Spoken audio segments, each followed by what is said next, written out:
Analisis hala tuju perkembangan pendidikan di Malaysia ketika era kemerdekaan dan pasca merdeka terhadap pembangunan negara. Baiklah, pertama kita akan lihat bagaimana sistem pendidikan kita pada ketika kemerdekaan dan pasca merdeka. Ketika kemerdekaan di semenanjung Tanah Melayu telah digunakan penyata razak dan ordinan pelajaran, manakala di Sabah dan Sarawak pula digunakan laporan Woodhead pada tahun 1955. Dan keadaan ini terus berentetan sehingga tertubuhnya dasar ekonomi baru dan juga rukun negara.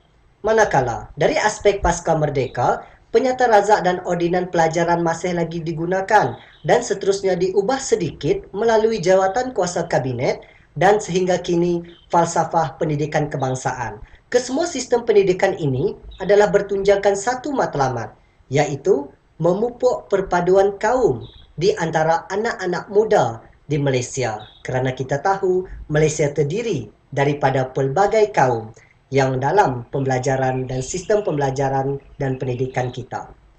Baiklah, seterusnya kita akan lihat pengenalan, iaitu Franz Rosenthal mentarifkan ilmu sebagai satu pengetahuan. Manakala, bagi Profesor Naquib Al-Atas mentarifkan, ilmu memiliki pengetahuan yang cukup luas dan mencakupi pelbagai bidang, dari aspek bidang dunia, agama, alam gaib dan hikmah tentang sesuatu perkara. Kita lihat kepentingan ilmu pengetahuan ini daripada dua tamadun yang cukup berjaya, iaitu tamadun Yunani dan tamadun Rom. Tamadun Yunani adalah sebuah tamadun yang telah melaksanakan dasar pendidikan dan tertubuhnya sekolah falsafah seperti Athens. Untuk pengetahuan semua, Athens merupakan sebuah sekolah yang berjaya melahirkan sejarawan yang terbaik di dunia seperti Herodotus. Dan kita pula lihat bagaimana tamadun Rom, sebuah tamadun yang cukup agung pada zaman dahulu dan menjadi perbualan orang ramai kerana keagungan dan keberjayaannya. Baiklah, seterusnya kita lihat latar belakang kepada hala tuju pendidikan ini. Sebelum kedatangan British, sistem pendidikan diamalkan adalah tidak formal, yakni kita mengamalkan sistem yang menjurus kepada Islam, iaitu sekolah pondok. Selepas kedatangan British pula, dasar pecah dan perintah telah diamalkan, iaitu British telah memecahkan kita mengikut kaum. Orang Melayu telah diletakkan di kampung-kampung, orang Cina diletakkan di bandar, dan orang India telah diletakkan di ladang-ladang agar perpaduan tidak dapat dipupuk melalui sistem pendidikan. Setelah itu, pada zaman Jepun pula, sekolah Nippon Go dan lagu Kimigayo telah diperkenalkan.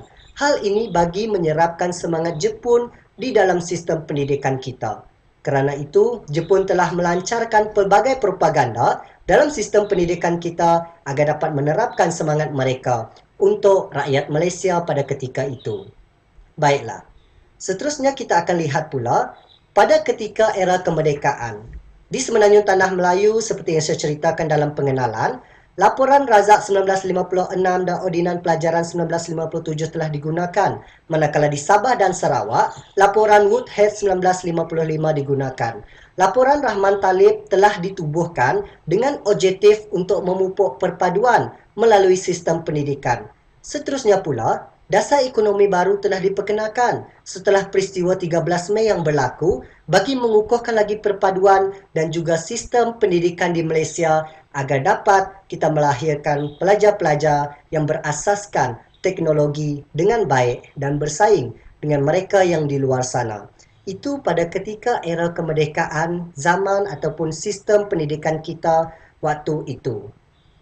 Baiklah, kita lihat juga setelah itu kita lihat bagaimana pula pada pasca merdeka. Dalam Penyata Razak 1956 dan juga Ordinan Pelajaran telah menggariskan 3 perkara yang ditekankan dalam Penyata Razak dan Ordinan Pelajaran ini, iaitu yang pertama, bagaimana kita mula membentuk sistem pendidikan kebangsaan untuk sekolah-sekolah di Malaysia. Yang kedua, kita mula untuk menjadikan bahasa Melayu sebagai bahasa penghantar di semua sekolah-sekolah kebangsaan yang telah kita tubuhkan ini. Dan seterusnya pula, yang ketiga, kita telah memulakan kurikulum yang berorientasikan alam persekitaran di Malaysia, iaitu melihat kepada gaya hidup di Malaysia, norma dan cara kehidupan kita di Malaysia yang merupakan negara yang mempunyai kaum yang pelbagai dalam sistem pendidikan kita. Dan ketiga-tiga perkara ini telah dinyatakan, telah ditubuhkan dalam Penyata Razak 1956 dan Ordinan Pelajaran. Baiklah, seterusnya kita lihat bagaimana laporan Rahman Talib pada 1960 menggariskan tiga perkara juga yang ditekankan dalam sistem pendidikan kita. Yang pertama dari aspek persekolahan. Dari aspek persekolahan ini adalah negara kita cuba untuk memberikan pendidikan percuma kepada semua pelajar-pelajar kita dan telah diberikan banyak peningkatan, telah diberikan banyak penambahbaikan dalam sistem persekolahan kita. Yang kedua, dari aspek jawatan kuasa telah banyak diubah untuk sistem pendidikan kita. Dan yang ketiga, kita cuba memberikan latihan bagi memenuhi keperluan industri di negara kita agar tidak ada kekurangan tenaga pekerja bagi negara kita. Itu tiga perkara yang telah dinyatakan dalam laporan Rahman Talib 1960 yang telah menggariskan persekolahan, jawatan kuasa dan juga latihan yang perlu untuk kita tingkatkan. Baiklah, Akta Pelajaran 1961 pula telah digunakan sehingga diganti dengan Akta Pendidikan 1996 yang diwartakan dan dikuatkuasakan pada tahun tersebut juga. Seterusnya, kita lihat laporan pertama Jawatankuasa Kabinet pada 7 November 1979. Tiga perkara juga telah digariskan, iaitu kita menekankan perkara paling asas dalam pendidikan, 3M, membaca, menulis dan mengira. Yang kedua, kurikulum sekolah yang mencerminkan identiti bangsa kita sebagai bangsa Malaysia yang terdiri daripada pelbagai kaum.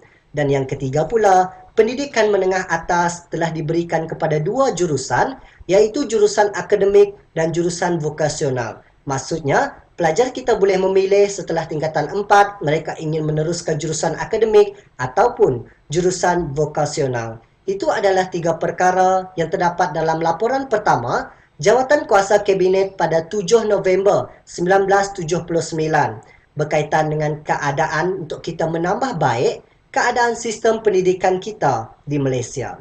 Seterusnya pula, Akta Pendidikan 1996 turut mengalami pindaan pada tahun 2002. Antara pindaan yang dilakukan ialah Akta Pendidikan Wajib Kanak-kanak dan setiap tadika perlu didaftarkan di bawah Akta Pendidikan ini. Dalam Akta Pendidikan 1996 ini telah dinyatakan mana-mana tadika ataupun taska yang tidak mendaftar dengan akta ini akan dikenakan tindakan yang sepatutnya.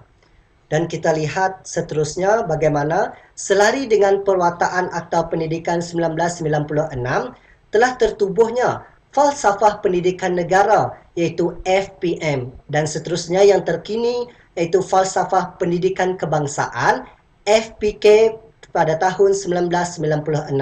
Seperti yang kita sedia maklum, Falsafah Pendidikan Kebangsaan ini merupakan satu usaha yang berterusan untuk kita memberikan pembelajaran kepada anak muda di Malaysia.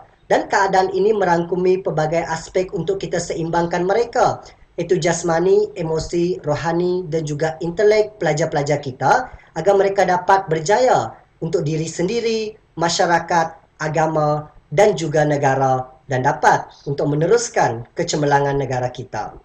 Dan saya kira itu sahaja daripada saya.